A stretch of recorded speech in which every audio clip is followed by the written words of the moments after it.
इस वीडियो में हम पढ़ेंगे कक्षा 10वीं का विषय विज्ञान यानी कि सब्जेक्ट साइंस से पाठ नंबर 3 जिसका नाम है धातु एवं अधातु। पाठ शुरू करने से पहले महत्वपूर्ण जानकारी दे देता हूं। जो भी पाठ 3 धातु एवं अधातु के प्रश्न दिए गए हैं एनसीईआरटी की किताब में, उसके सॉल्यूशन और नोट्स दोनों का लिंक डिस्क्रिप्शन बॉक्स में दिया गया है।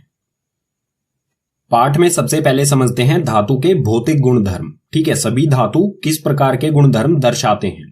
सबसे पहले आता है इसमें चमक। धातु चमकीले होते हैं या नहीं?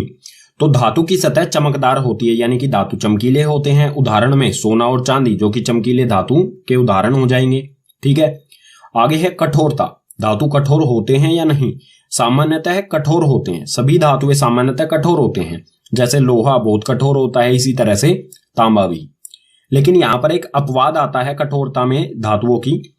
लिथियम, सोडियम और पोटेशियम ये ऐसे 3 धातु हैं जो कठोर नहीं होते, ये अत्यंत मुलायम होते हैं।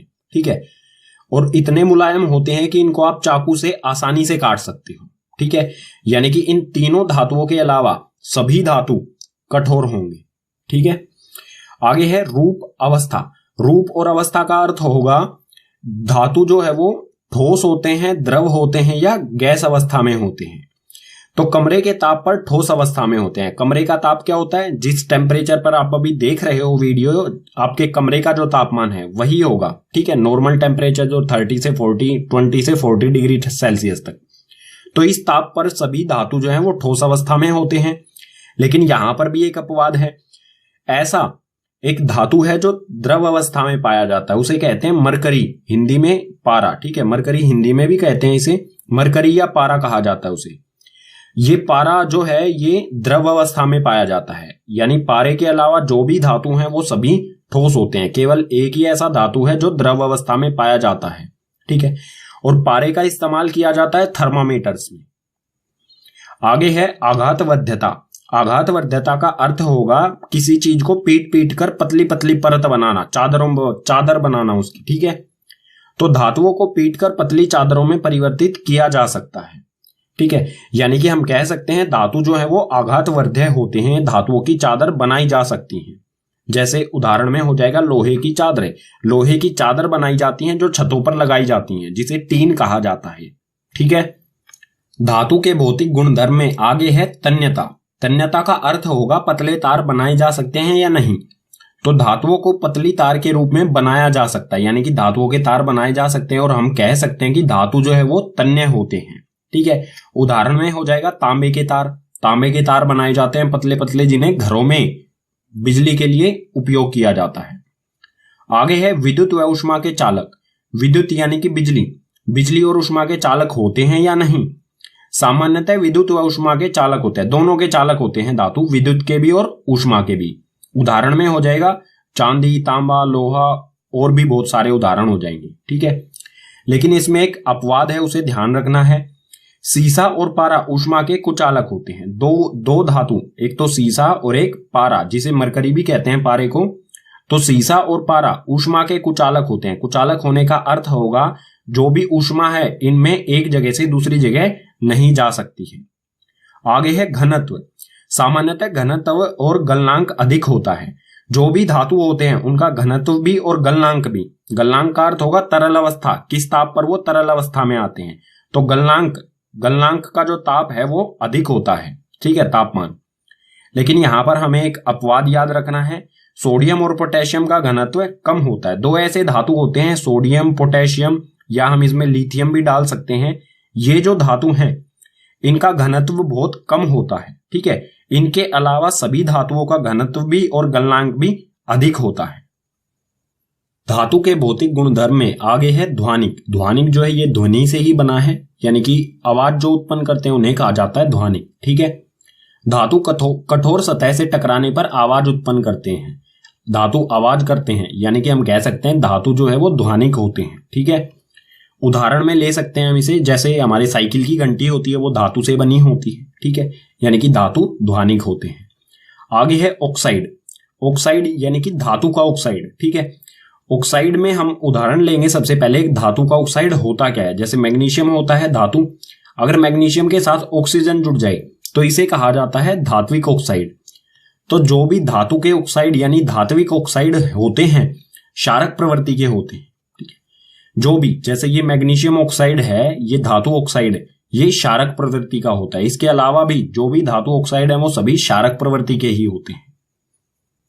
अब देखते हैं अधातु के भौतिक गुणधर्म। अधातु के भौतिक गुणधर्म बिल्कुल विपरीत या फिर कहें उल्टे होते हैं धातुओं के। इसमें सबसे पहले है चमक। अधातु की सतह चमकदार नहीं होती है। हम कह सकते हैं इसका मतलब अधातु जो है वो चमकीले नहीं होते हैं।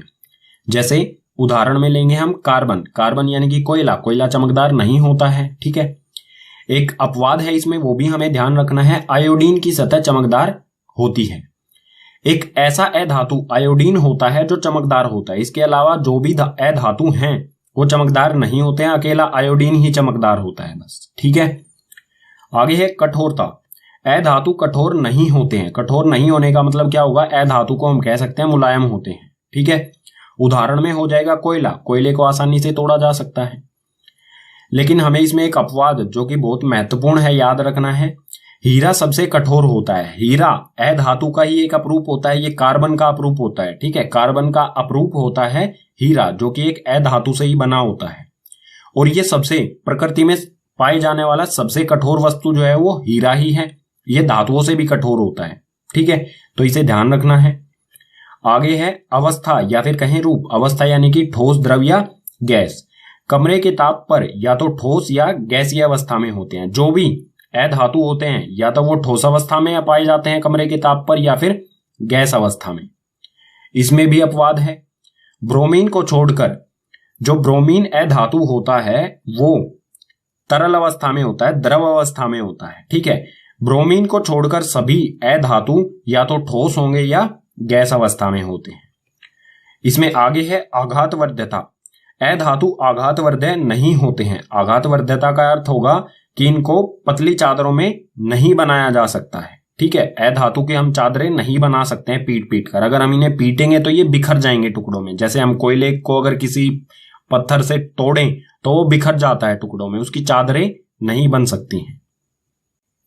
अधातु के भौतिक गुणधर्म में आगे है तन्यता। तन्यता का मतलब तार बनाए जा सकते हैं या नहीं। जिसके तार बनाए जा सकते हैं उसे कहेंगे तन्य। तो अधातुओं को पतली तार के रूप में नहीं बनाया जा सकता, यानी कि अधातुओं के तार नहीं बन सकते हैं, इसलिए हम कहेंगे अधातु जो है वो तन्य नहीं होते हैं। ठीक है, आगे है विद्युत व ऊष्मा के चालक। विद्युत व ऊष्मा के कुचालक होते हैं। जो भी अधातु हैं वो विद्युत और ऊष्मा दोनों के कुचालक होते हैं। कुचालक होने का अर्थ होगा विद्युत और ऊष्मा इनमें से एक जगह से दूसरी जगह नहीं जा सकती है। लेकिन इसका अपवाद हमें याद रखना होगा। ग्रेफाइट विद्युत का सुचालक होता है। ग्रेफाइट जो है ये कार्बन का अपरूप होता है, जो हमारे पेंसिल का सिक्का होता है वही होता है ये ग्रेफाइट, और ये विद्युत का सुचालक होता है। सुचालक यानी कि इसमें से विद्युत एक जगह से दूसरी जगह जा सकती है, इसलिए हमें पेंसिल को किसी भी प्लग वगैरह में नहीं डालना चाहिए विद्युत के, उससे हमें झटका लग सकता है। ठीक है, आगे है घनत्व। सामान्यतः घनत्व और गलनांक कम होता है। ठीक है, जो भी अधातु होते हैं उनका घनत्व भी और गलनांक भी कम होता है, यानी कि बहुत कम तापमान पर ये तरल अवस्था में आ जाते हैं। आगे है ध्वनिक। ध्वनिक यानी कि आवाज जो उत्पन्न करते हैं उसे कहा जाता है ध्वनिक। अधातु कठोर सतह से टकराने पर आवाज उत्पन्न नहीं करते हैं, और आवाज उत्पन्न नहीं करते हैं इसलिए हम कहेंगे अधातु जो है वो ध्वनिक नहीं होते हैं। ठीक है, आगे है ऑक्साइड। ऑक्साइड यानी कि अधातु का ऑक्साइड। अधातु के ऑक्साइड को अधात्विक ऑक्साइड भी कहा जाता है। तो सबसे पहले एक उदाहरण ले लेते हैं अधात्विक ऑक्साइड का। अधातु होता है कार्बन। अगर कार्बन के साथ ऑक्सीजन, ऑक्साइड का मतलब क्या होगा, ऑक्सीजन का जुड़ा होना, तो कार्बन के साथ ऑक्सीजन को जोड़ दिया जाए तो बन जाता है CO2। ये अधात्विक ऑक्साइड। ठीक है, तो जो भी अधात्विक ऑक्साइड होते हैं अम्लीय प्रवृत्ति के होते हैं, यानी कि जो भी कोई भी अधातु के साथ ऑक्सीजन का जुड़ा होना होगा वो अम्लीय प्रवृत्ति का होगा। ठीक है, पाठ में अगला विषय आता है हमारा धातुओं के रासायनिक गुणधर्म। जो भी धातु हैं वो किसी चीज के साथ अभिक्रिया करके उत्पाद में क्या बनाएंगे यही देखेंगे।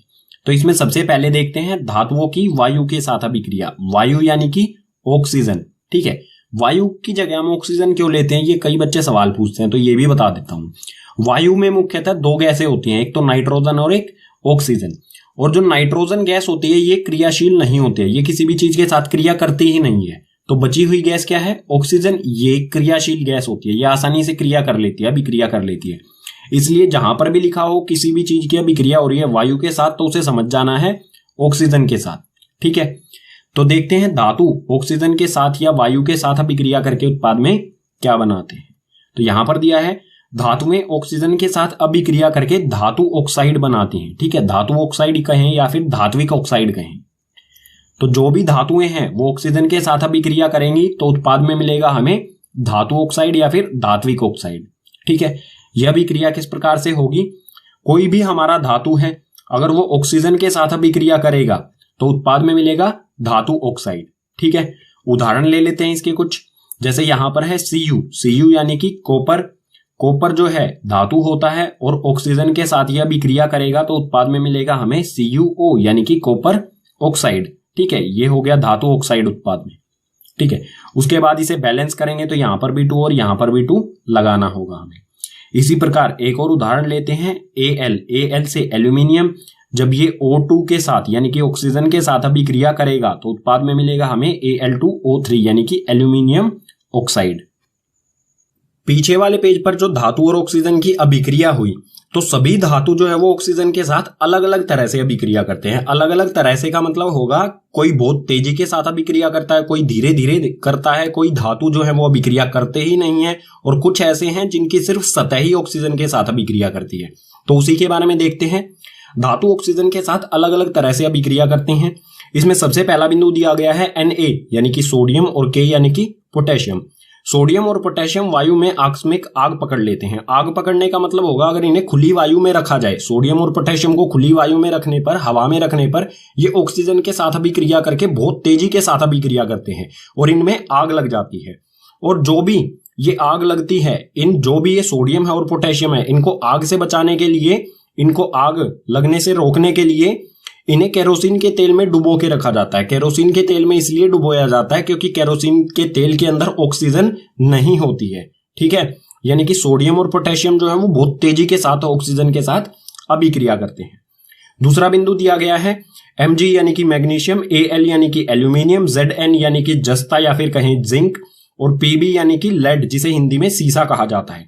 तो ये 4 धातुएं जो हैं ये सभी वायु के साथ धीरे धीरे अभिक्रिया करते हैं। इन धातुओं पर ऑक्साइड की परत चढ़ जाती है।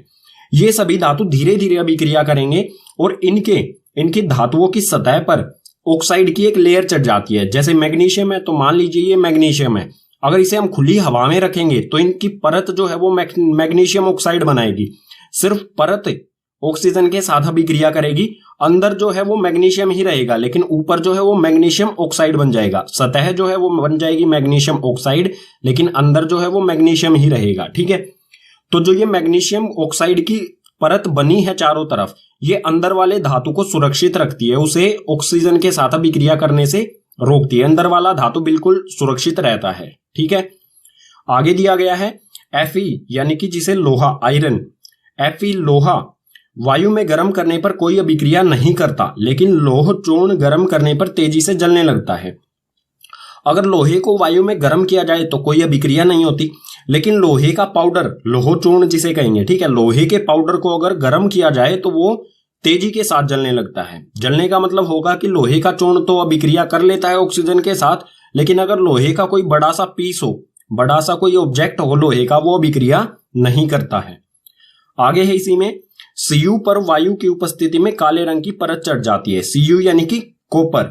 कॉपर वायु के साथ अभिक्रिया, जब इसे Cu को गर्म किया जाएगा तो इस पे काले रंग की परत चढ़ जाती है जो कॉपर ऑक्साइड होती है। ठीक है, यानी कि इसमें भी क्या होता है, जैसे ये Cu है तो इसकी परत जो है वो ऑक्सीजन के साथ अभिक्रिया करेगी। जब इसे गर्म करेंगे तो ये ऑक्सीजन के साथ सतह जो है, कॉपर की सतह जो है वो ऑक्सीजन के साथ अभिक्रिया करके CuO कॉपर ऑक्साइड बना लेती है, लेकिन अंदर का जो कॉपर है वो बिल्कुल सुरक्षित रहता है। ठीक है, अगला बिंदु दिया गया है Ag जो है उसे चांदी कहा जाता है, और Au यानी कि सोना। तो सोना और चांदी वायु के साथ अभिक्रिया नहीं करते हैं। ये 2 ऐसे धातु हैं Ag और Au, ये ऑक्सीजन के साथ अभिक्रिया नहीं करते हैं। ऑक्सीजन कहें या वायु कहें, ये किसी के साथ भी अभिक्रिया नहीं करते हैं। धातु ऑक्साइड से संबंधित एक और शब्द आता है जिसे कहते हैं उभयधर्मी ऑक्साइड। ये क्या होते हैं इसके बारे में भी समझ लेते हैं। वे धातु ऑक्साइड जो अम्ल तथा क्षारक दोनों से अभिक्रिया करते हैं और उत्पाद में जल तथा लवण बनाते हैं। दो कंडीशन दी गई है हमें।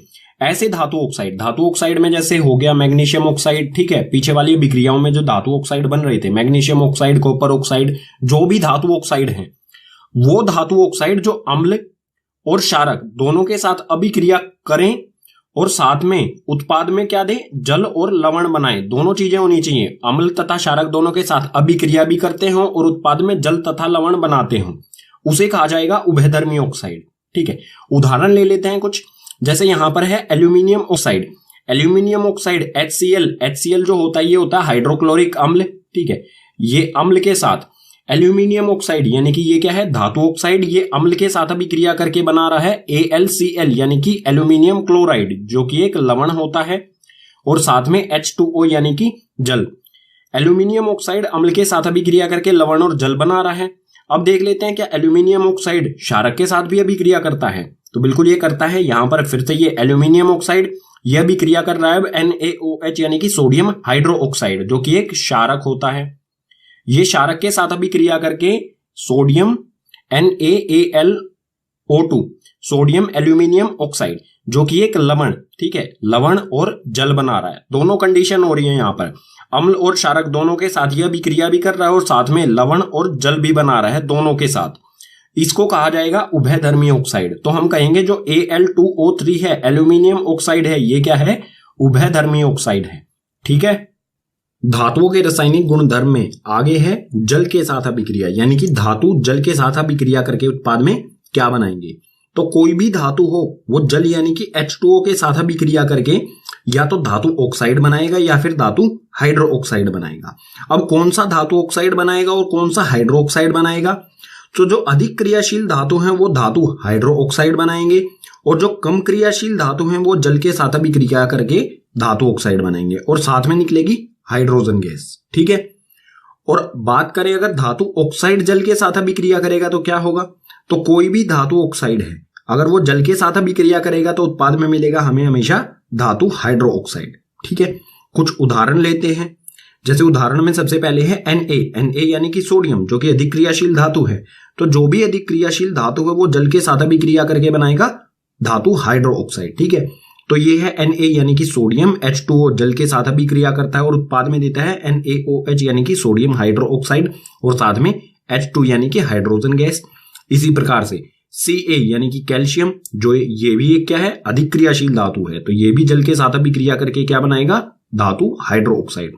तो कैल्शियम H2O यानी कि जल के साथ अभिक्रिया करके बनाएगा CaOH2 यानी कि कैल्शियम हाइड्रो ऑक्साइड और साथ में हाइड्रोजन गैस। ठीक है, अब है Fe जो है ये Fe यानी कि लोहा, ये मध्यम क्रियाशील धातु है। तो अधिक क्रियाशील धातु तो बनाते हैं हाइड्रो ऑक्साइड, मध्यम क्रियाशील धातु जो है वो बनाएंगे धातु ऑक्साइड।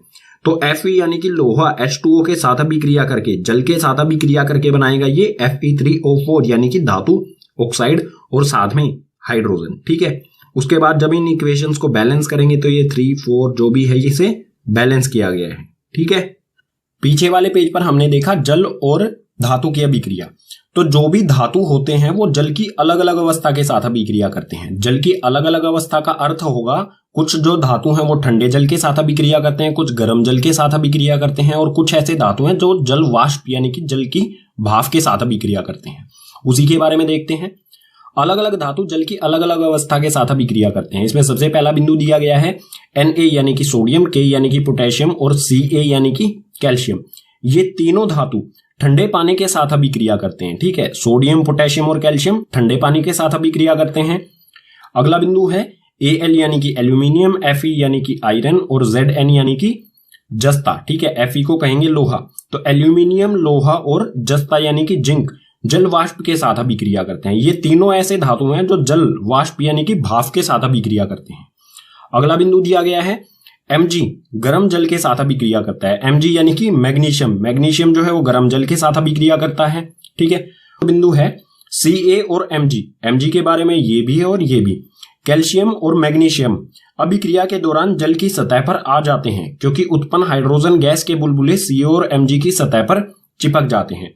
जब कैल्शियम और मैग्नीशियम की अभिक्रिया होती है या फिर हम कहें जल में कैल्शियम और मैग्नीशियम को जब डाला जाता है तो जो हाइड्रोजन गैस निकलती है इस अभिक्रिया में वो इन पर चिपक जाती है, कैल्शियम और मैग्नीशियम पर चिपक जाती है। ठीक है, इसकी वजह से हाइड्रोजन गैस इन पर चिपकने, हाइड्रोजन गैस के बुलबुले बन के इन पर चिपक जाते हैं, तो उन बुलबुलों की वजह से ये सतह पर तैर के आ जाते हैं।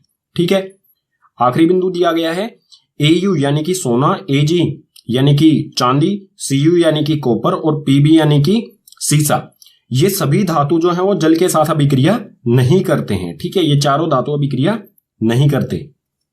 धातुओं के रासायनिक गुणधर्म में तीसरे नंबर पर है धातु की अम्ल के साथ अभिक्रिया। कोई भी धातु है वो किसी भी अम्ल के साथ किस प्रकार से अभिक्रिया करेगा।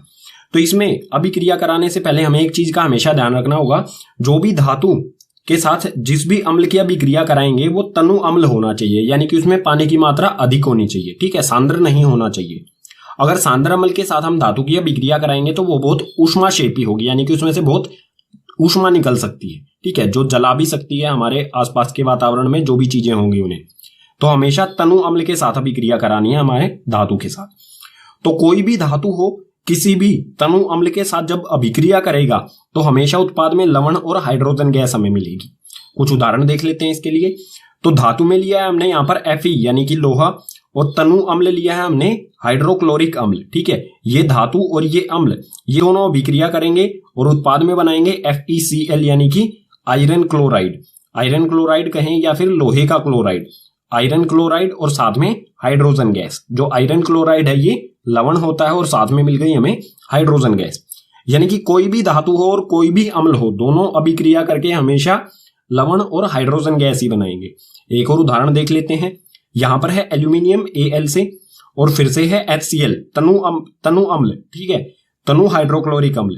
तो एल्यूमिनियम और तनु हाइड्रोक्लोरिक अम्ल फिर अभिक्रिया करके AlCl यानी कि एल्यूमिनियम क्लोराइड जो कि एक लवण होता है, लवण और साथ में हाइड्रोजन गैस बनाएंगे। ठीक है, उस धातुओं के रासायनिक गुणधर्म में चौथे नंबर पर है धातुओं की अन्य धातु लवणों के साथ अभिक्रिया। कोई भी धातु है वो और किसी धातु लवण के साथ किस प्रकार से अभिक्रिया करेगा।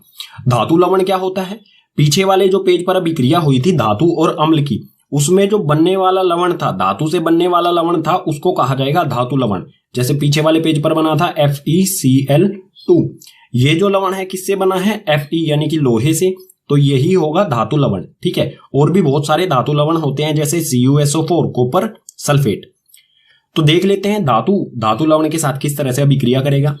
मान लीजिए कोई धातु A है। ठीक है, कोई एक A धातु है, वो B धातु के लवण विलयन के साथ जब अभिक्रिया करेगा तो जो धातु A है लवण विलयन जो B का है इसमें से B धातु को ही विस्थापित कर देगा। विस्थापित अभिक्रिया जो है, विस्थापन अभिक्रिया, ये हम पार्ट 1 में पढ़ चुके हैं।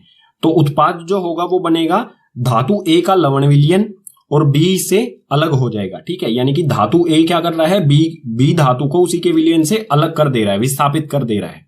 ये होती है विस्थापन अभिक्रिया। ठीक है, एक उदाहरण ले लेते हैं। जैसे धातु A में लिया है हमने आयरन यानी कि लोहा, और लवण विलयन जो B है वो है CuSO4 यानी कि कॉपर सल्फेट, कॉपर का सल्फेट विलयन। तो लोहा क्या करेगा, कॉपर सल्फेट विलयन में से कॉपर को ही अलग निकाल देगा, कॉपर को ही विस्थापित कर देगा और बनाएगा FeSO4 यानी कि लोहे का सल्फेट विलयन, और साथ में Cu अलग निकल जाएगा। ये जो विस्थापन अभिक्रिया हुई, अब बात आती है कौन सा धातु किस धातु को विस्थापित कर सकता है। तो हमेशा जो अधिक क्रियाशील धातु होता है वो कम क्रियाशील धातु को विस्थापित कर देता है। यहां पर जो लोहा है वो कॉपर से अधिक क्रियाशील है, इसलिए ये कॉपर को अलग निकाल दे रहा है। ठीक है, अगर यहां पर होता कॉपर, ये कुछ इस तरह से होता Cu प्लस में FeSO4, तो जो अभिक्रिया होती वो बिल्कुल ऐसी ही रहती, कोई अभिक्रिया ही नहीं होती। इसमें हमें वही रहता FeSO4 प्लस में Cu, इसमें कोई बदलाव नहीं आता, क्योंकि जो लोहा है वो ज्यादा क्रियाशील है, कॉपर कम क्रियाशील है। अगर ज्यादा क्रियाशील धातु होता, लोहे से ज्यादा क्रियाशील धातु होता यहां पर, जैसे कोई Zn होता, तो लोहे को ये विस्थापित कर सकता था। अब हमें कैसे पता चलेगा कौन सा धातु अधिक क्रियाशील है, कौन सा धातु कम क्रियाशील है, कौन सा मध्यम क्रियाशील है। तो ये सारी जानकारी मिलेगी हमें सक्रियता श्रेणी से। सक्रियता श्रेणी बहुत महत्वपूर्ण है, अगले पेज पर बिल्कुल विस्तार से यानी कि डिटेल में पढ़ते हैं इसे। अब देखते हैं सक्रियता श्रेणी। सक्रियता श्रेणी होती क्या है, वह सारणी जिसमें धातुओं की क्रियाशीलता को आरोही क्रम में व्यवस्थित किया जाता है उसे कहा जाता है सक्रियता श्रेणी। ठीक है, इसमें जो भी धातु हैं उनकी क्रियाशीलता के आधार पर आरोही क्रम यानी कि घटते क्रम में सबसे ज्यादा क्रियाशील सबसे ऊपर और उससे कम क्रियाशील जो भी होंगे उससे नीचे आते जाएंगे। ठीक है, आरोही क्रम में जिन भी धातुओं को व्यवस्थित किया जाएगा उनकी क्रियाशीलता के आधार पर उसी को कहा जाता है सक्रियता श्रेणी, और हमें ये सक्रियता श्रेणी किताब में दी गई है यहां पर। ठीक है, सो जो भी सबसे अधिक क्रियाशील कौन सा धातु होता है, के यानी कि पोटेशियम, उससे कम जैसे जैसे इसमें नीचे की तरफ जाएंगे इनकी क्रियाशीलता कम होती जाएगी। अगर ऊपर से नीचे की तरफ क्रियाशीलता कम, नीचे से ऊपर की तरफ क्रियाशीलता बढ़ती जाएगी। तो सबसे अधिक क्रियाशील है पोटेशियम, उससे कम सोडियम, उसके बाद कैल्शियम, मैग्नीशियम, फिर एल्यूमिनियम, जिंक, लोहा, Fe यानी कि लोहा, Pb यानी कि लेड या फिर कहीं सीसा। उसके बाद आ जाता है हाइड्रोजन ये अधातु है। ठीक है, इसी में है ये भी। तो हाइड्रोजन आता है, उससे कम क्रियाशील है कॉपर, उससे कम क्रियाशील मरकरी यानी कि पारा, उससे कम क्रियाशील सिल्वर यानी कि चांदी, और सबसे कम क्रियाशील Au यानी कि गोल्ड या फिर कहें सोना। ये है कुल मिला के सक्रियता श्रेणी।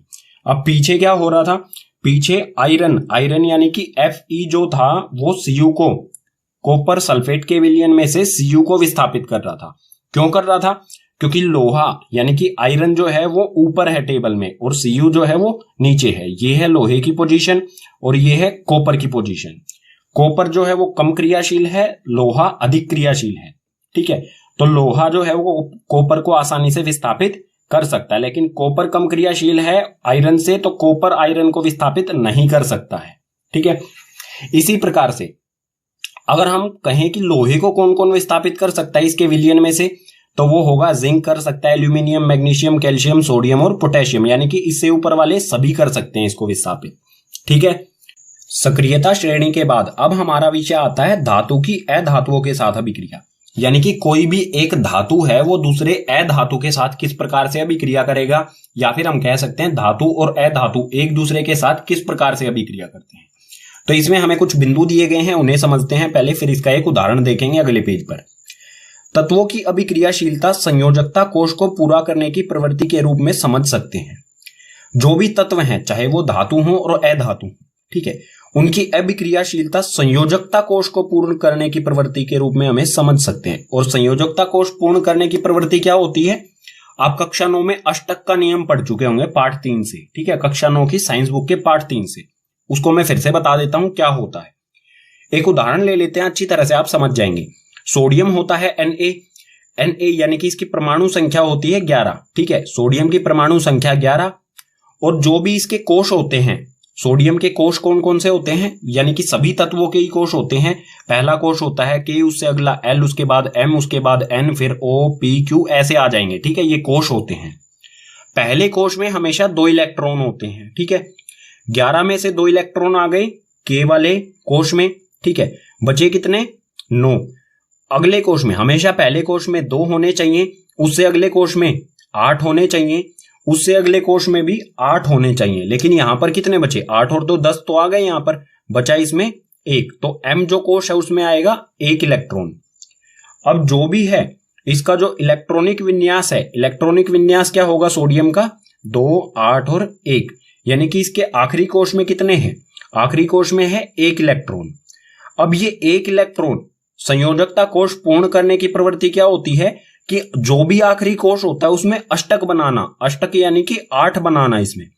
तो M कोश में 8 बनाने के लिए सोडियम को क्या जरूरत है, इसको 7 की जरूरत है। लेकिन 7 लेने में तो बहुत ज्यादा एनर्जी, शक्ति लग जाएगी इसे, इतनी शक्ति किसी भी उसमें नहीं होती है, तत्व में नहीं होती है। ठीक है, तो ये क्या करेगा, एक जो है, जो भी ये 1 इलेक्ट्रॉन है इसको दान कर देगा, दूसरे किसी अधातु को या दूसरे धातु को दे देगा। ठीक है, सोडियम किसी दूसरे धातु को देने के बाद बन जाएगा Na।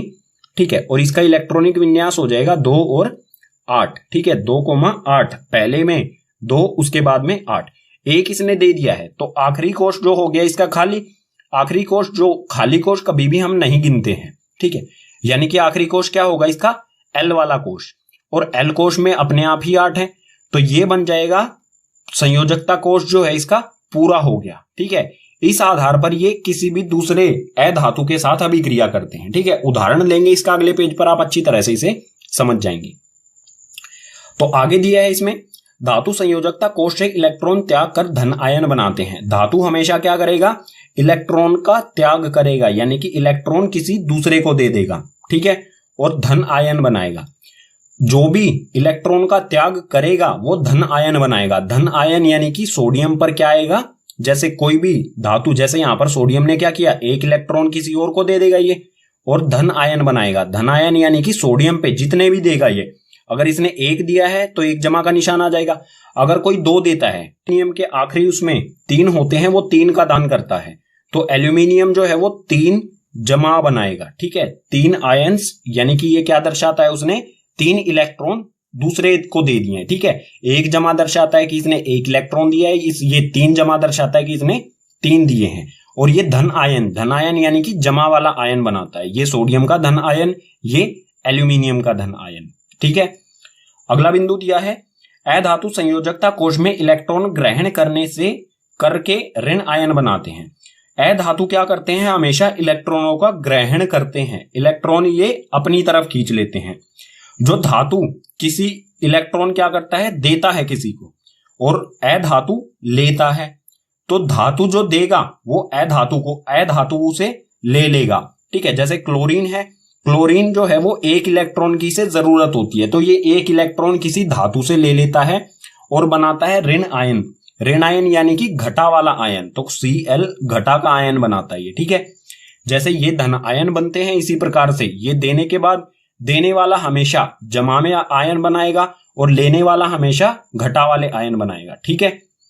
अगला बिंदु दिया है, ऐसे यौगिक जो इलेक्ट्रॉनों के आदान प्रदान द्वारा बनते हैं उन्हें आयनिक यौगिक कहते हैं। अब जो भी यौगिक बनेगा, धातु और अधातु किस प्रकार से अभिक्रिया करते हैं, आयनों के आदान प्रदान से, ठीक है। इलेक्ट्रॉन्स या फिर कहें आयंस इलेक्ट्रॉन्स के आदान प्रदान से बनते हैं, और जो भी इलेक्ट्रॉन के आदान प्रदान से बनने वाला यौगिक है उन्हें कहा जाता है आयनिक यौगिक, ठीक है। जैसे इसका उदाहरण हो जाएगा आयनिक यौगिक का NaCl। यहां पर क्या करता है, Na जो है वो 1 इलेक्ट्रॉन क्लोरीन को दे देता है, ठीक है, और इनसे बनता है NaCl। इसे देखते हैं ये किस प्रकार बनता है एक आगे वाले पेज पर। अब देखते हैं आयनिक यौगिक का एक उदाहरण, जो कि है सोडियम क्लोराइड यानी कि NaCl। ये किस तरह से बनता है, तो इसमें धातु जो है वो है Na यानी कि सोडियम, और क्लोरीन अधातु है क्लोरीन, ठीक है। तो सबसे पहले देखते हैं सोडियम जो है इसके इलेक्ट्रॉनिक विन्यास क्या होगा। तो सोडियम की परमाणु संख्या होती है 11, इसका इलेक्ट्रॉनिक विन्यास में पीछे वाले पेज पर भी बता चुका हूं, वो होता है 2, 8 और 1, ठीक है। और इसी प्रकार से क्लोरीन जो है उसके परमाणु संख्या होती है 17, इसका इलेक्ट्रॉनिक विन्यास क्या होगा, पहले में 2, उससे अगले में 8, उससे अगले में बचे हुए जितने भी 2 और 8 हो गए 10, अगले में बचे हुए आ जाएंगे 7। तो इसके में सोडियम के आखिरी कोश में है 1 इलेक्ट्रॉन और क्लोरीन के आखिरी कोश में है 7 इलेक्ट्रॉन। ये किस प्रकार से एक दूसरे के साथ अभिक्रिया करेंगे, सोडियम Na के आखिरी कोश में है 1 इलेक्ट्रॉन, तो इसे हम इसके चारों ओर एक बिंदु से दर्शाएंगे, ठीक है। ये जो बिंदु लगाया है ये है इसके चारों तरफ 1 इलेक्ट्रॉन, ठीक है, आखिरी कोश वाला। और क्लोरीन में है 7, तो ये बनाया हमने क्लोरीन, इसमें है, ये कांटे से बना रहा हूं मैं, ठीक है, क्रॉस कर रहा हूं जो ये है इसके इलेक्ट्रॉन, तो 7 हैं कुल, 4 हो गई, ये 5, 6 और 7। अब ये दोनों किस प्रकार से अभिक्रिया करेंगे, जो सोडियम के पास 1 है, सोडियम को जरूरत अष्टक बनाने की कोशिश करेगा, ये भी और ये भी, इसको 1 की जरूरत है, इसके पास 1 ज्यादा है, अगर ये 1 इसको दे देता है तो इसके 8 भी हो जाएंगे और इसके भी आखिरी कोश में 8 ही बचेंगे। तो सोडियम क्या करेगा, ये वाला जो इलेक्ट्रॉन है क्लोरीन को दे देगा, ठीक है, ये पहुंच गया क्लोरीन के पास। अब आप देखेंगे कि सोडियम का भी आखिरी कोश 8 बचा, यानी कि सोडियम का भी कोश पूरा हो गया और क्लोरीन के भी पूरे 8 हो गए, ठीक है। अब सोडियम ने अगर 1 दिया है तो सोडियम जो है वो Na जमा का होगा, धन आयन बनाएगा, और क्लोरीन ने जितना भी लिया है, क्लोरीन ने 1 लिया है तो क्लोरीन ऋण आयन बनाएगा, ठीक है। Na जो है वो जमा का होगा, धन आयन यानी कि जमा का आयन, और क्लोरीन घटा का आयन, ऋण आयन कहेंगे इसे, ठीक है।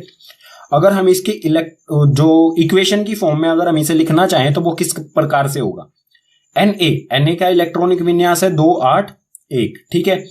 ये 1 इलेक्ट्रॉन अलग कर देगा अपने से, ठीक है, आखिरी कोश का 1 इलेक्ट्रॉन अलग कर देगा तो बनाएगा Na जमा, ठीक है। Na जमा वाला जो है ये क्या हो गया, 2 और 8। Na जमा का जो इलेक्ट्रॉनिक विन्यास होगा 2, 8, ठीक है, और 1 इलेक्ट्रॉन आ गया यहां पर, ठीक है। अब क्लोरीन क्या करेगा, क्लोरीन यहां पर आ गया, क्लोरीन का इलेक्ट्रॉनिक विन्यास है 2, 8 और 7। जो एक इलेक्ट्रॉन सोडियम ने अलग किया था ये आ गया यहां पर, ठीक है। एक इलेक्ट्रॉन क्या करेगा, ये क्लोरीन अपने साथ जोड़ लेगा और क्लोरीन नेगेटिव बनाएगा, नेगेटिव यानी कि घटा वाला ऋण आयन बनाएगा ये 2, 8 और 8, ठीक है। ये हो गई इसकी सूत्र में अगर हम लिखना चाहें तो इसे, ठीक है। धातु और अधातु की परस्पर अभिक्रिया से जो आयनिक यौगिक बनते हैं उनके कुछ गुणधर्म देख लेते हैं। तो आयनिक यौगिक के गुणधर्म, इसमें सबसे पहला दिया गया है भौतिक प्रकृति। जो भी आयनिक यौगिक होते हैं उनकी भौतिक प्रवृत्ति कैसी होती है, यह ठोस, कठोर व भंगुर होते हैं। ठोस यानी कि ठोस अवस्था में, कठोर यानी कि काफी मजबूत, और भंगुर यानी कि बिखर जाना, ठीक है। भंगुर यानी कि आसानी से जो टूट जाए, ठीक है। अब ठोस, कठोर और भंगुर किस प्रकार से हो सकते हैं, जैसे कंचे, मार्बल होते हैं कंचे, वो बहुत ठोस होते हैं और कठोर भी होते हैं, लेकिन अगर हथौड़े से उन पे प्रहार किया जाए तो वो कई टुकड़ों में टूट जाते हैं आसानी से। बहुत कम ताकत हमें लगानी पड़ती है उसे तोड़ने के लिए, ठीक है। तो ऐसी कोई चीज जो भंगुर उसे कहेंगे हम, जो आसानी से टूट भी जाए, ठीक है। ठोस भी हो और आसानी से टूट भी जाए तो वो होगा भंगुर, ठीक है। दूसरा बिंदु दिया गया है गलनांक एवं कथवांक। गलनांक यानी कि ऐसा तापमान जिस पर वो पिघलना शुरू कर दे, और कथवांक यानी कि ऐसा तापमान जिस पर वो उबलना शुरू कर दे। तो गलनांक और कथवांक जो है वो आयनिक यौगिक का वो बहुत अधिक होता है, बहुत अधिक ताप पर ये गलनांक और कथवांक अवस्था, ठीक है, गलते हैं और उबलते हैं, ठीक है। अगला है घुलनशीलता। घुलनशीलता यानी कि किस किस चीज में इन्हें घोला जा सकता है या घुल सकते हैं ये। जल में घुलनशील, परंतु पेट्रोल केरोसिन में अघुलनशील होते हैं। जो भी आयनिक यौगिक हैं वो जल में तो घुल जाते हैं आसानी से, लेकिन पेट्रोल या केरोसिन जो होते हैं, या पेट्रोल केरोसिन जैसे और भी जो तरल पदार्थ होते हैं उनमें नहीं घुल पाते हैं, सिर्फ जल में आसानी से ये घुल सकते हैं, ठीक है। अगला बिंदु है विद्युत की चालकता। जो भी आयनिक यौगिक होते हैं इसमें विद्युत एक जगह से दूसरी जगह जाती है या नहीं। आयनिक यौगिक के जलीय विलयन और गलित रूप में विद्युत का चालन करते हैं, परंतु ठोस अवस्था में विद्युत का चालन नहीं करते। जो भी आयनिक यौगिक हैं अगर ये जलीय विलयन के रूप में हो या फिर गलित रूप में हो, गलित रूप यानी कि तरल रूप में, ठीक है, पिघली हुई अवस्था में हो, आयनिक यौगिक अगर पिघली हुई अवस्था में हो या इनका जलीय विलयन हो, तो ये विद्युत का चालन आसानी से करने लगते हैं, यानी कि ये जलीय विलयन और गलित रूप में विद्युत को एक जगह से दूसरी जगह भेज देते हैं। लेकिन अगर ठोस अवस्था में होंगे, ठीक है, ठोस अवस्था में विद्युत का चालन नहीं करते, सिर्फ जलीय विलयन और गलित रूप में ये आयनिक जो भी विद्युत है उसका चालन करते हैं, ठीक है। धातु के भौतिक और रासायनिक गुणधर्मों के बाद अब देखते हैं धातुओं की प्राप्ति हमें कहां से होती है, किस प्रकार से होती है, इसकी विधि क्या है धातु प्राप्त करने की, और धातु जो है वो किस अवस्था में मिलते हैं, ठीक है, उनका निष्कर्षण किस प्रकार से किया जाता है, ये सारी चीजें। तो अगला विषय है हमारा पाठ में धातुओं की प्राप्ति। धातुओं की जो प्राप्ति है, ये जो पूरा प्रोसेस है, जो ये पूरी विधि है, उसको धात्विकी भी कहा जाता है। तो इसको समझने के लिए हमें सबसे पहले समझना पड़ेगा कुछ शब्दों को, उनकी परिभाषाओं को। इसमें सबसे पहले आता है खनिज। खनिज क्या होता है, पृथ्वी में प्राकृतिक रूप से उपस्थित तत्व एवं यौगिकों को खनिज कहते हैं। जो भी पृथ्वी से हमें तत्व या यौगिक, ठीक है, सभी चीजें, धातु अधातु, ये सारी चीजें हमें पृथ्वी से मिलती हैं। तो पृथ्वी में जो भी प्राकृतिक रूप से तत्व या यौगिक हैं उन्हें हम खनिज कहेंगे, ठीक है। अगला है अयस्क। अयस्क क्या होते हैं, वे खनिज जिसमें धातु अधिक मात्रा में पाए जाते हैं और उसे निकालना लाभकारी होता है, उसे अयस्क कहा जाएगा। ऐसे खनिज जिसमें धातु की मात्रा अधिक हो, ठीक है, और उसे निकालना भी आसान हो, उसकी कोई विधि हो निकालने की, जो कम पैसे खर्च करके हम निकाल सके धातु को उस प्रोसेस से, उस विधि से, ठीक है, तो उसे कहा जाएगा अयस्क। अगला है गैंग। गैंग क्या होता है, पृथ्वी से निकाले गए अयस्कों में रेत, मिट्टी आदि जैसी अशुद्धियां पाई जाती है, जिन्हें गैंग कहा जाता है। जो भी हमें पृथ्वी से अयस्क मिलते हैं उसके साथ हमें बहुत सारी अशुद्धियां मिलती हैं, जैसे रेत हो गया, रेत, मिट्टी या फिर कंकड़ पत्थर, ऐसी चीजें जो हमारे काम की नहीं है, जो अयस्क के साथ हमें मिल गई हैं, ठीक है, उनको कहा जाएगा गैंग, ठीक है। धातुओं की प्राप्ति जो ये विधि है धात्विकी भी कहा जाता है इसे, ये 3 चरणों में की जाएगी। 3 चरण यानी कि 3 स्टेप्स में की जाएगी, ठीक है। चरण 1 क्या होगा, अयस्कों का समृद्धिकरण। जो भी हमें पृथ्वी से अयस्क मिले हैं उनको समृद्धिकरण किया जाएगा। समृद्धिकरण का अर्थ होगा अयस्क के साथ जो हमें गैंग अशुद्धियां मिली हैं उन अशुद्धियों को हटाना। ठीक है, पृथ्वी से हमें क्या मिलता है, अयस्क जमा में गैंग, यानी कि अयस्क के साथ गैंग यानी कि अशुद्धियां भी मिलती हैं। तो सबसे पहले क्या किया जाएगा, इस गैंग को इससे अलग किया जाएगा। ठीक है, तो हमें मिल जाएगा अयस्क। ठीक है, चरण 2 में क्या किया जाएगा, धातुओं का निष्कर्षण। जो भी हमें ये अयस्क मिला है गैंग को हटाने के बाद, इस अयस्क में से धातुओं को अलग किया जाएगा। ठीक है, कई रासायनिक अभिक्रियाओं द्वारा धातु इसमें से निकाला जाएगा। और चरण 3 जो है वो है धातुओं का परिष्करण। परिष्करण का अर्थ है धातु, यहां से अयस्क मिला हमें, चरण 2 में धातु निकाल लेंगे हम। अब जो हमें धातु मिला है वो शुद्ध नहीं होता, उसमें कुछ स्लैग्स होते हैं, कुछ अशुद्धियां होती हैं। ठीक है, तो आखिरी चरण में क्या करेंगे, धातुओं का परिष्करण, यानी कि बिल्कुल शुद्ध धातु हम उससे प्राप्त करेंगे। ठीक है, तो ये जो तीनों चरण हैं इनको एक एक करके विस्तार से पढ़ते हैं आगे वाले पेजेस पर। धातुओं की प्राप्ति में चरण पहला चरण है अयस्कों का समृद्धिकरण। अयस्कों का समृद्धिकरण यानी कि जो भी मिश्रण मिला है हमें अयस्क और गैंग का पृथ्वी से। ठीक है, पृथ्वी से हमें क्या मिलता है, अयस्क और गैंग मिक्सचर मिलते हैं ये। ठीक है, मिश्रण मिलता है, तो इसमें से गैंग को हटाना और अयस्क को प्राप्त करना। सबसे पहले क्या करेंगे, अयस्क को प्राप्त करेंगे, गैंग को हटा देंगे इसमें से।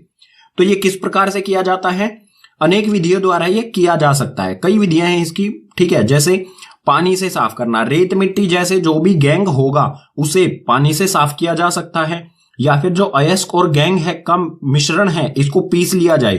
ठीक है, पीसने के बाद छान कर किया जा सकता है, रसायनों का उपयोग करके किया जा सकता है, या फिर चुंबक के द्वारा किया जा सकता है। जो रेत मिट्टी है वो चुंबक की तरफ आकर्षित नहीं होती हैं, लेकिन ऐसा कोई अयस्क हो जो चुंबक की तरफ आकर्षित होता हो तो उसे चुंबक के द्वारा भी अलग किया जा सकता है। इसके अलावा और बहुत सारी विधियां हैं जिनमें गैंग को हटाया जाता है अयस्कों से। ठीक है, चरण 1 धातुओं के समृद्धिकरण के बाद आता है चरण 2 जो है धातुओं का निष्कर्षण, यानी कि जो भी हमें अयस्क मिला है उससे धातु किस प्रकार से निकाला जाएगा। तो ये है यहां पर सक्रियता श्रेणी, इसमें सभी जो भी धातु हैं उनको किस प्रकार से निकाला जाएगा ये देखते हैं।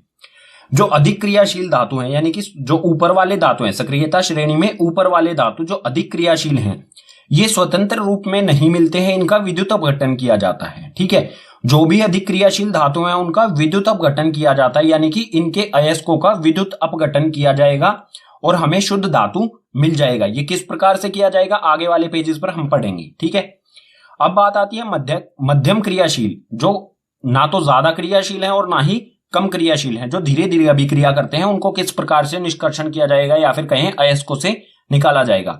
जो भी मध्यम क्रियाशील धातुएं हैं वो या तो सल्फाइड अयस्क के रूप में होती हैं, या तो ऑक्साइड के अयस्क के रूप में, या कार्बोनेट अयस्क के रूप में। तो इनको निकालने का, इनका निष्कर्षण करने का क्या तरीका है, जो सल्फाइड अयस्क है या कार्बोनेट अयस्क है इनको सबसे पहले ऑक्साइड में, धातु ऑक्साइड में परिवर्तित किया जाएगा, और धातु ऑक्साइड में परिवर्तन करने के बाद कार्बन द्वारा इनका उपचयन किया जाता है। ठीक है, कार्बन के साथ इनकी अभिक्रिया कर दी जाती है और शुद्ध धातु हमें मिल जाता है। अब आता है कम क्रियाशील। जो कम क्रियाशील धातु हैं उनका किस प्रकार से निष्कर्षण किया जाएगा, तो जो भी कम क्रियाशील धातु हैं वो हमें स्वतंत्र रूप में ही मिलते हैं। ठीक है, पृथ्वी से हमें ये शुद्ध धातु के रूप में ही मिलते हैं। ठीक है, चरण 2 धातुओं का निष्कर्षण में जो सक्रियता श्रेणी के नीचे वाले धातु हैं, यानी कि कम क्रियाशील धातु हैं, उनका निष्कर्षण किस प्रकार से किया जाता है विस्तार से पढ़ते हैं। तो यहां पर है कम क्रियाशील धातुओं का निष्कर्षण। कम क्रियाशील धातु कौन कौन से होते हैं, Au, Ag, Hg और Cu, यानी कि सोना, चांदी, पारा या फिर कहें मरकरी और कॉपर। जो Au और Ag यानी कि सोना और चांदी है ये हमें स्वतंत्र अवस्था में मिलते हैं, सीधा हमें ये प्रकृति से मिल जाते हैं। ठीक है, ये किसी भी अयस्क के रूप में नहीं होते। अयस्क के रूप में जो है वो Hg और Cu होते हैं। ये या तो ऑक्साइड के अयस्क के रूप में होंगे या सल्फाइड के अयस्क के रूप में होंगे। तो इनका निष्कर्षण किस प्रकार से किया जाएगा ये देखते हैं। यह बहुत अनअभिक्रिय होते हैं। इन धातुओं के ऑक्साइड को केवल गर्म करने से ही धातु प्राप्त किया जा सकता है। जो Hg है और Cu है ये या तो सल्फाइड या ऑक्साइड के अयस्क के रूप में मिलेंगे।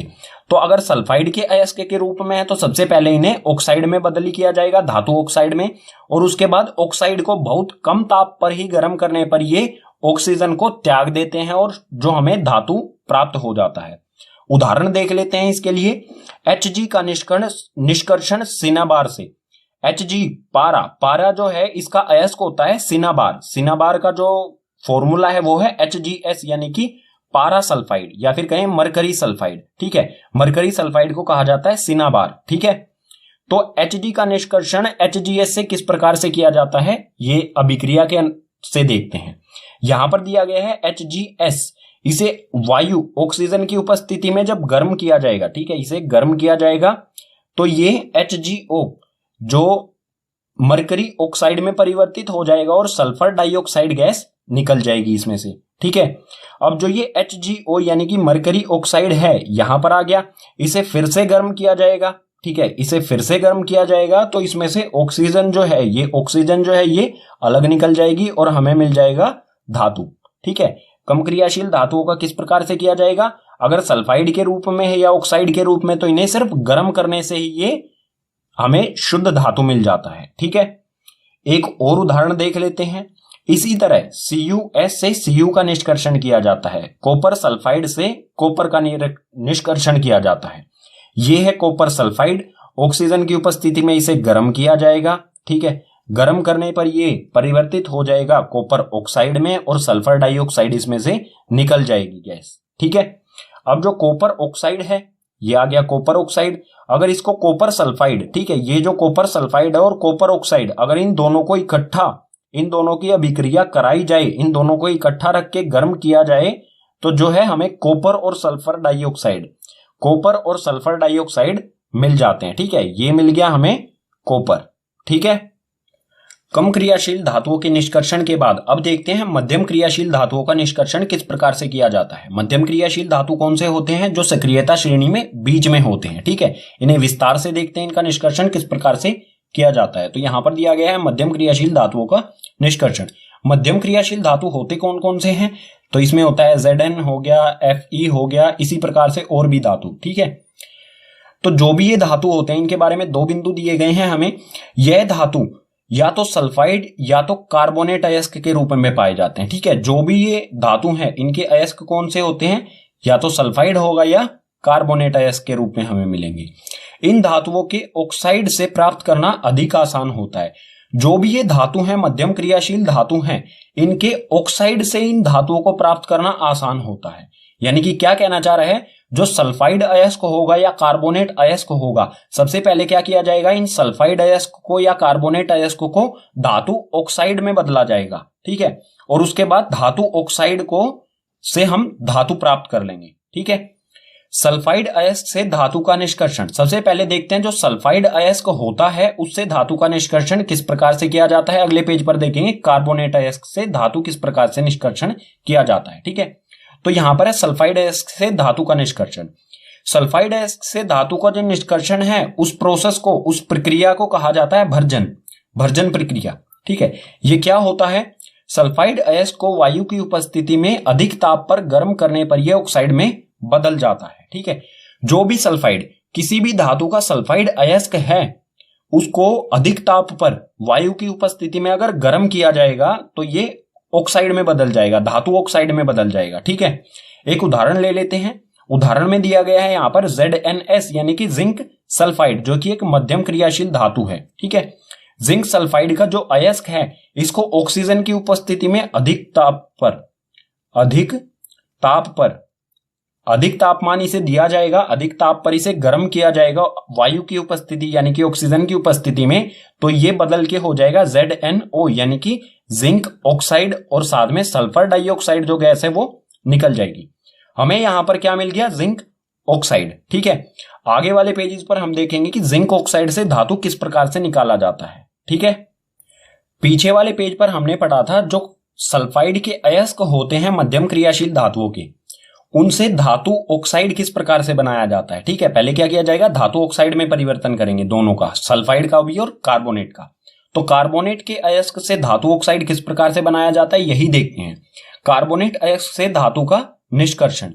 जो कार्बोनेट अयस्क से धातु का निष्कर्षण किया जाता है इस प्रोसेस को कहा जाता है निस्तापन। ठीक है, यानी कि कार्बोनेट अयस्क, धातु कार्बोनेट का जो अयस्क है उसको धातु ऑक्साइड में बदली करना, उसको कहा जाएगा निस्तापन।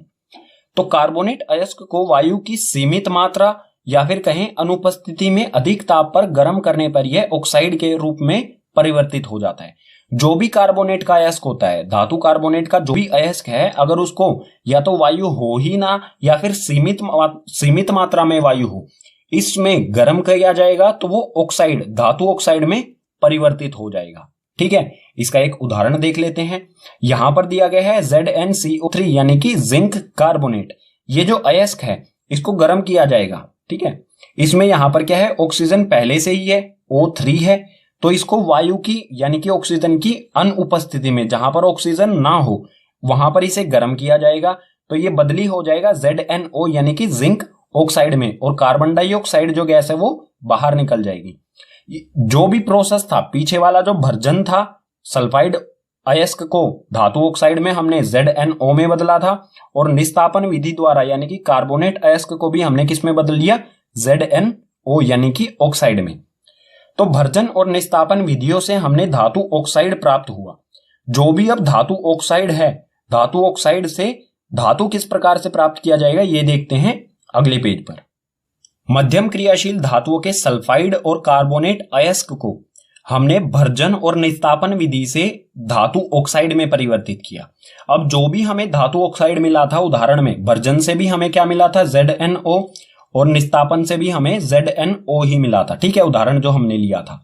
तो अब ये जो ZnO है इसमें से ऑक्सीजन को हटा के किस प्रकार से धातु प्राप्त किया जाएगा ये देखते हैं। तो धातु ऑक्साइड का अपचयन, जो भी ये धातु ऑक्साइड है इसका किया जाएगा अपचयन। अपचयन के बारे में आप पाठ 1 में पढ़ चुके होंगे। अपचयन का अर्थ क्या होता है, ऑक्सीजन को हटाना। ठीक है, अपचयन का अर्थ होता है ऑक्सीजन को हटाना, किसी भी चीज से ऑक्सीजन का हटना अपचयन कहलाता है। और ये किस प्रकार से किया जाता है, अपचयन के लिए कुछ अपचायकों का उपयोग किया जाता है। अपचायक क्या होते हैं, ठीक है, जो भी अपचयन है उसके लिए कुछ अपचायकों का प्रयोग किया जाता है। अपचायक वो होते हैं जो ऑक्सीजन को अपनी तरफ खींच लेते हैं।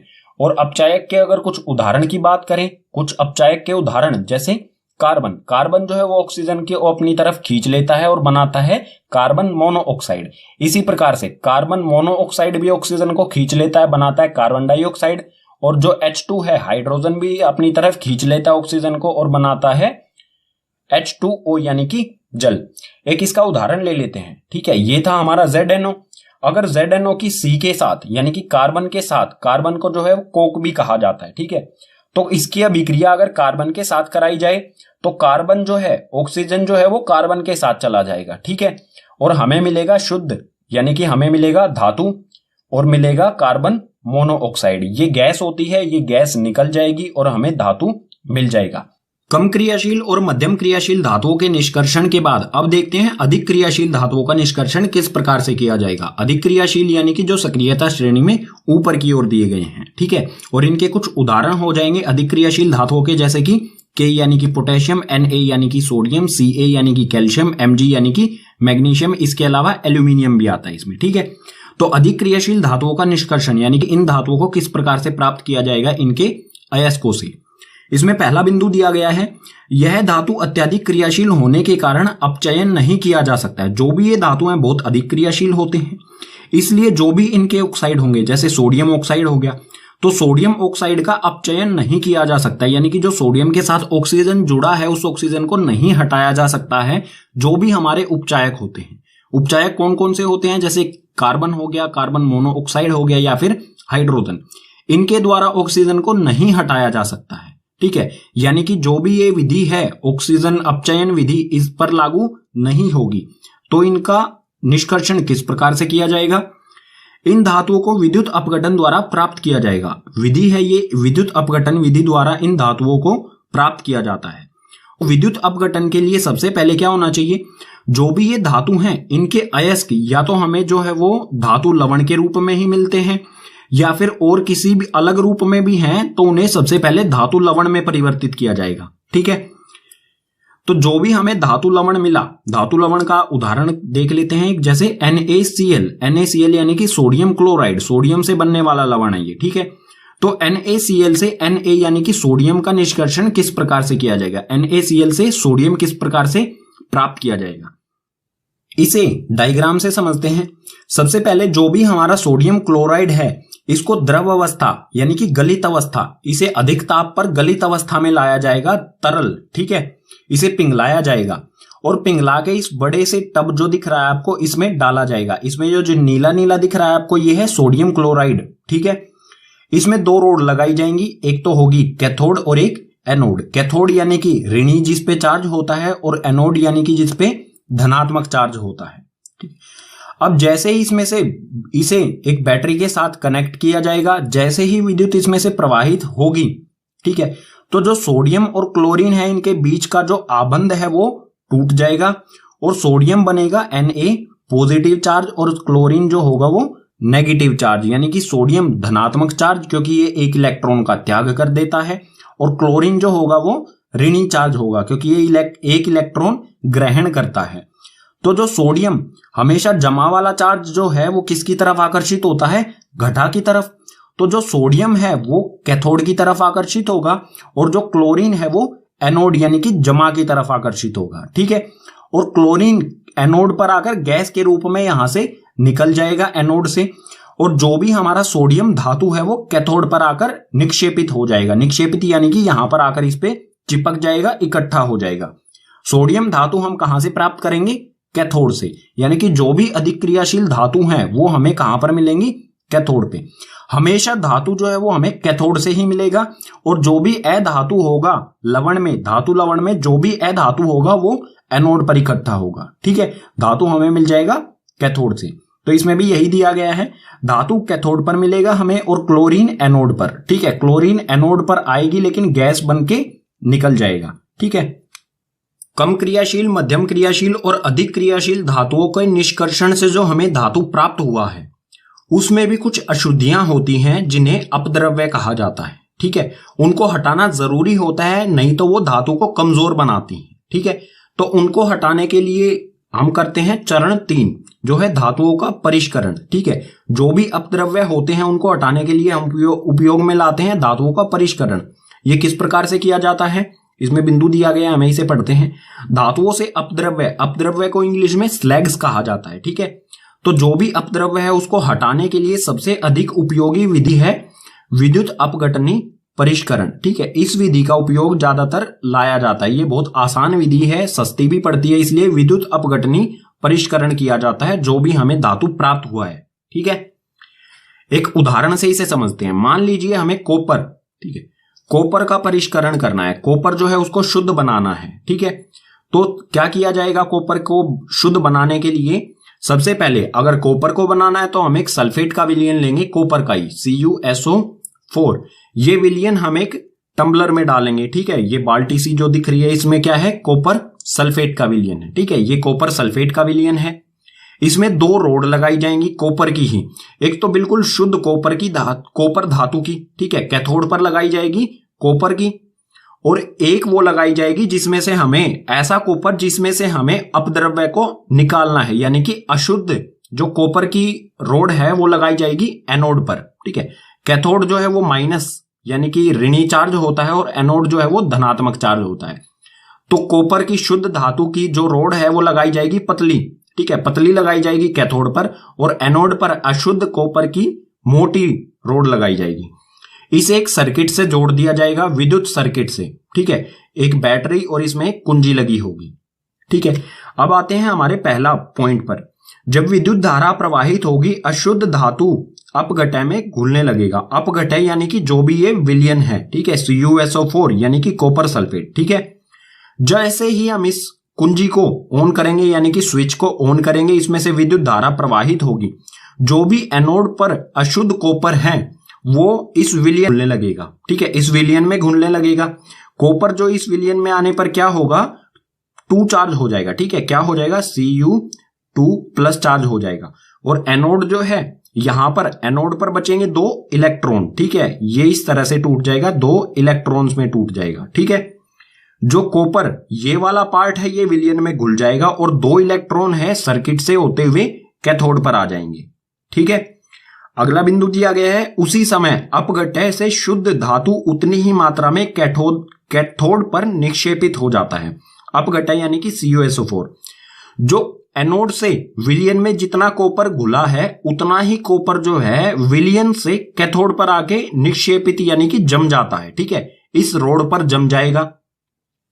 ऐसे ही ये प्रोसेस चलता रहेगा। इसमें से धातु जो है, मतलब जो भी धातु है इसमें से पिघल के विलयन में घुलेगा और विलयन में जो कॉपर है धातु वो कैथोड पर आके जम जाएगा। कुछ देर इस स्विच को ऑन रहने से क्या होगा, जो ये मोटी रोड थी हमने जो एनोड पर लगाई थी ये धीरे धीरे पतली हो जाएगी और कैथोड पर जो पतली रोड लगाई थी ये मोटी हो जाएगी, क्योंकि इस पे जो कॉपर था अशुद्ध कॉपर वो शुद्ध पहले विलयन में घुला और उसके बाद विलयन से कैथोड पर शुद्ध धातु यहां पर इस पे आके चिपक जाएगा। और जो भी इसमें अशुद्धि यानी कि अपद्रव्य होंगे उनका क्या होगा, अविलेय अशुद्धि एनोड तली पर निक्षेपित होती है जिससे एनोड पंख कहते हैं। जो भी अशुद्धियां थी अपद्रव्य यानी कि स्लैग्स थे वो क्या हो गए, एनोड के नीचे इकट्ठे हो जाएंगे। ठीक है, ये लाल लाल सा आपको दिख रहा है, ये क्या है, अपद्रव्य अशुद्धियां। ठीक है, स्लैग्स जिसे कहेंगे हम, यहां पर ये इकट्ठी हो जाएगी और जो भी ये अशुद्धि यहां पर इकट्ठी हुई हैं इन्हें एनोड पंख भी कहा जाता है। ठीक है, अब यहां पर जो भी ये प्रक्रिया हुई है इसमें एक रासायनिक अभिक्रिया हुई है, इसे आगे वाले पेज पर समझते हैं। विद्युत अपघटनी को इस डायग्राम की सहायता से पीछे वाले पेज पर हमने समझ लिया था। अब देख लेते हैं एनोड पर और कैथोड पर जो अभिक्रिया हुई वो किस प्रकार से हुई। ठीक है, तो एनोड ये इंग्लिश में लिखा गया है, कोई फर्क नहीं पड़ता, इसे लिख देते हैं एनोड। ठीक है, और ये कैथोड। तो एनोड पर क्या हुआ, जो भी अशुद्ध कॉपर था, ठीक है, जो भी अशुद्ध कॉपर था उसने 2 इलेक्ट्रॉन त्याग दिए। जैसे ही स्विच कुंजी को ऑन किया गया इसने 2 इलेक्ट्रॉनों का त्याग कर दिया। ठीक है, ये है कॉपर। जैसे ही विद्युत धारा इसमें से प्रवाहित की गई तो कॉपर जो है वो 2 धन आयन बनाता है। ठीक है, क्योंकि इसने 2 इलेक्ट्रॉनों का त्याग कर दिया। और ये जो कॉपर है 2 पॉजिटिव यानी कि 2 धन आयन, ये जो है इस विलयन में घुल जाता है और जो इस विलयन में कॉपर होता है वो कैथोड पर आ जाता है। ठीक है, एनोड की अभिक्रिया ये हुई। कैथोड पर क्या हुआ, जो विलयन में कॉपर था, ठीक है, ये विलयन वाला कॉपर, इसके पास क्या है, 2 इलेक्ट्रॉन। ठीक है, 2 इलेक्ट्रॉन धनायन है और जो एनोड पर इसने त्याग किए थे 2 इलेक्ट्रॉन वो घूमकर इस सर्किट से किस पर आ जाते हैं, कैथोड पर। ठीक है, 2 इलेक्ट्रॉन यहां आ गए कैथोड पर और ये कॉपर के साथ इकट्ठा करके क्या बनाएंगे, शुद्ध कॉपर बना लेते हैं। ठीक है, शुद्ध कॉपर हमें मिल जाएगा कैथोड वाली रोड पर। ठीक है, पाठ में अगला विषय आता है हमारा संक्षारण। संक्षारण के बारे में आप पाठ 1 में भी पढ़ चुके होंगे, फिर से देखते हैं। धातुएं अपने आसपास अम्ल, आर्द्रता व वायु के संपर्क में आने से संक्षारित हो जाती हैं, इसी को कहा जाता है संक्षारण। संक्षारण जो है वो धातुओं को कमजोर बनाता है। ठीक है, धीरे धीरे करके नष्ट कर देता है। ठीक है, बिल्कुल खत्म कर देता है। इसके कुछ उदाहरण देख लेते हैं। सिल्वर वायु की उपस्थिति में काला हो जाता है, यानी कि सिल्वर जब वायु के संपर्क में आता है तो इस पे जो संक्षारण होता है वो काले रंग की इस पे परत चढ़ जाती है जिससे सिल्वर कमजोर हो जाता है। सिल्वर यानी कि चांदी। ठीक है, इसी प्रकार से कॉपर आर्द्र CO2 आर्द्र कार्बन डाइऑक्साइड के साथ अभिक्रिया करके कॉपर कार्बोनेट बनाता है। ठीक है, हरे रंग का बन जाता है। जो भी कॉपर होता है वो आर्द्र यानी कि नमी वाली कार्बन डाइऑक्साइड के साथ अभिक्रिया करेगा और जो भी कॉपर है उसके ऊपर एक हरे रंग की परत आ जाती है, वो क्या होती है, वो होती है कॉपर कार्बोनेट। ठीक है, इसी प्रकार से लोहा आर्द्र वायु के संपर्क में आने पर सतह पर भूरे रंग की परत बनाता है। जो भी लोहा होता है वो वायु, नमी वाली वायु के संपर्क में आने पर उस पे भूरे रंग की एक परत बन जाती है जो लोहे को कमजोर बनाती है और धीरे धीरे उसे नष्ट कर देती है। यानी कि संक्षारण जो है वो धातुओं को क्या करता है, नष्ट कर देता है धीरे धीरे। ठीक है, और संक्षारण जो है जल और वायु, जहां पर जल और वायु दोनों चीजें हैं तभी संक्षारण पॉसिबल है, तभी संक्षारण हो सकता है। ठीक है, अगर अकेला जल है तो संक्षारण नहीं होगा या फिर अकेली वायु है तो भी संक्षारण नहीं होगा। तो जो लोहा है वो वायु के संपर्क में आने से किस प्रकार से उसमें संक्षारण यानी कि जंग लगता है, क्योंकि वायु में भी जो है वो जल वाष्प होता है। ठीक है, जल जो है वाष्प के रूप में होता है वायु में, इसीलिए जो भी धातुएं हैं वो वायु आर्द्र वायु यानी कि ऐसी वायु जिसमें पानी की मात्रा है वाष्प के रूप में, उसके संपर्क में आने पर धातुओं का संक्षारण होता है। तो धातुओं को संक्षारण यानी कि गलने से, नष्ट होने से किस प्रकार बचाया जा सकता है ये देखते हैं अगले पेज पर। अब देखते हैं संक्षारण से धातुओं को किस प्रकार से बचाया जा सकता है। तो संक्षारण से सुरक्षा, धातुओं को संक्षारण से बचाने के लिए विभिन्न विधियां अपनाई जाती है। कई सारी विधियां हैं जिससे धातुओं को संक्षारण होने से बचाया जा सकता है, जैसे पेंट कर देना, तेल लगा देना या फिर ग्रीस लगा देना। ठीक है, पेंट करने से क्या होता है, वायु का संपर्क जो है धातु से हट जाता है। ठीक है, तेल लगाने से भी वायु का संपर्क, या फिर ग्रीस लगा देते हैं उससे भी। यशद लेपन, इसके बारे में आगे पढ़ेंगे क्या होता है। क्रोमियम लेपन क्या होता है, जो क्रोमियम धातु है उसकी परत चढ़ा दी जाती है। ठीक है, किसी एक धातु पर क्रोमियम की परत चढ़ा दी जाती है। ठीक है, और वो बहुत लंबे समय तक चलता है। जैसे आपने साइकिल वगैरह जो होती हैं, चमकीली चीजें जो होती हैं, जैसे साइकिल का हैंडल होता है, वो चमकीला क्यों होता है, क्योंकि उस पर क्रोमियम का लेपन किया गया है, क्रोमियम की एक परत चढ़ाई गई है। ठीक है, इसी प्रकार से मिलता जुलता ही है एनोडीकरण या फिर मिश्र धातु बनाया जा सकता है। ठीक है, इन सभी विधियों से संक्षारण को रोका जा सकता है। तो यशद लेपन के बारे में पढ़ लेते हैं। ये क्या होता है, लोहे व इस्पात, लोहा और इस्पात क्या होता है, स्टील। ठीक है, लोहा व स्टील को जंग से बचाने के लिए उस पर जिंक की परत चढ़ाई जाती है। जिंक यानी कि जस्ता, जिसका सिंबल होता है Zn। जो लोहा और स्टील है उस पर जिंक की परत चढ़ा दी जाती है। जो ये जिंक की परत है ये थोड़ी थोड़ी सी भूरे ब्राउन रंग की होती है। ठीक है, इस प्रक्रम को ही यशद लेपन कहा जाता है। ठीक है, यानी कि लोहे और इस्पात यानी कि स्टील, लोहे और स्टील पर जब जिंक की परत चढ़ाई जाए तो उसे कहा जाएगा यशद लेपन। और मिश्र धातु क्या होते हैं, ठीक है, यहां पर एक शब्द हो रहा है मिश्र धातु बनाकर। तो मिश्र धातु किस प्रकार से बनाए जाते हैं और होते क्या हैं। मिश्र धातु, यह दो या दो से अधिक धातु या धातु या अधातुओं का समांगी मिश्रण होता है। समांगी मिश्रण जो है इसके बारे में आप कक्षा 9 में पढ़ चुके हैं। तो या इसमें क्या होता है, दो धातु या दो से अधिक धातु या फिर धातु के साथ अधातु का समांगी मिश्रण बनाया जाता है। ठीक है, इसके कुछ उदाहरण ले लेते हैं जिससे आप अच्छी तरह से समझ जाएंगे।